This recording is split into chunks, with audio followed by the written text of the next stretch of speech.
Sur le parcours du Monte Carlo Golf Club, les joueurs ont une motivation un peu particulière. Outre la beauté des lieux, ils viennent participer au 6e World Star Golf Charity, une compétition organisée par l'AS Star Team for Children Monte Carlo, afin de recueillir des fonds au profit de l'ordre militaire et hospitalier de Saint-Lazare. C'est pour la bonne cause et tout, même si c'est toujours pas facile de trouver les sponsors, mais quand même on a toujours des annonceurs qui nous suivent, parce qu'ils ont compris qu'est-ce qu'on fait, ils aiment beaucoup être avec nous, on les aide aussi en faisant promotion.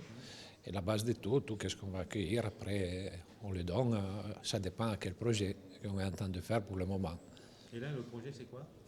Maintenant, ça va être fait, on va aider l'ordre hospitalier militaire Saint-Lazare de Monaco, qui a plusieurs projets pour les enfants dans différents pays du terme, en Afrique et ailleurs, où moi je suis aussi, parce qu'on les suit directement nous aussi avec eux.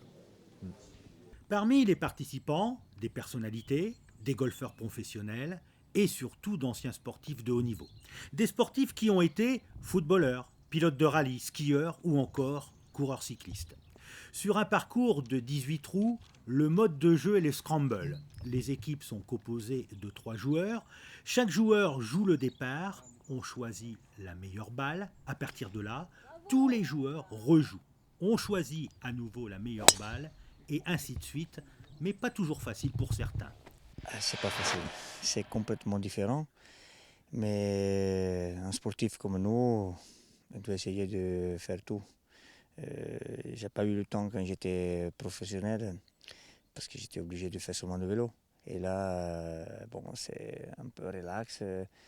C'est pas un sport de professionnel pour moi. Mais c'est pour être avec les autres, là, rencontrer des anciens sportifs. Là, ces cas-là, on est pour le Prince Alberto, pour cette histoire de solidarité. C'est bien.